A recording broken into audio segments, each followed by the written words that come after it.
Magluluto tayo ng isang masarap na agahan gamit ang ating ampalaya at saka carrots. Siyempre unang-una, maglalagay tayo ng ating oil.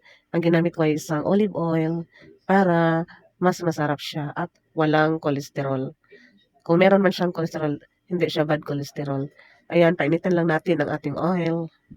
Wala kasi akong nahanap na spices, kaya garlic na lang ang aking ginamit. Kasi nga malayo ang tindahan. Ayan, tingnan lang natin. Pero masarap na rin yan kahit garlic lang. Hintayin natin na mag-brown ang ating garlic at huwag naman yung sunog, di ba? Unahin natin ang paglalagay ng ampalaya. Pagkatapos, isusunod natin ang paglalagay ng carrots. Mix-mix lang natin para magrambulan silang dalawa at sila ay malilipong. Of course, huwag kalimutan ang paglalagay ng magic sarap na nagpapalasa sa ating niluluto. Para sa akin, pag ganito ang aking niluluto, magdadagdag ako ng 3 kutsara ng water para naman yung mga lasa-lasa katulad ng magic sarap ay manunuot talaga at maluluto yung ating gulay. So habang tayo ay nagpapaluto ng ating gulay, kailangan i-prepare natin ang ating itlog. Yan ang gagamitan natin ng egg beater. Ayan, bubuksan na natin ang ating niluluto at ating halo-halo-earn. Para mas maging malinamnam talaga ang ating niluluto, syempre nagdagdag pala ako dito guys ng garlic powder at saka pamintang powder.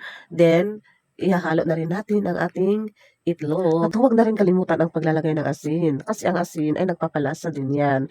Tapos, pag matabang ang iyong niluluto, hindi naman yan masarap, di ba? Sa paghahalo, gagamitan natin yan ng 2 ladle para hindi ka mahihirapan sa pag-mix-mix. At saka mag-well combine talaga 'pag 2 ladle ang gagamitin mo, tapos hindi yan mag-i-spill. Ayan, malapit na maluto. Ayan, tatakpan natin para konti na lang, maluluto na yan. Ayan, i-mix-mix natin. Excited na akong kumain. Naaamoy ko na ang sarap. Ayan guys, sundan niyo lang ang aking steps sa pagluluto. Kung kayo ay magluluto ng ganitong ulam, ayan, ready to eat na. Tara, tikman na natin. Tingnan nyo guys, ang ganda ng combination, green at saka orange. Sige na nga, tikman na natin. Dahan-dahan lang, madam.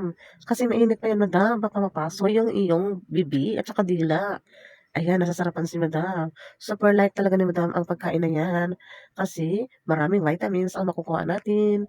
Thank you mga guys sa panonood. Bye-bye.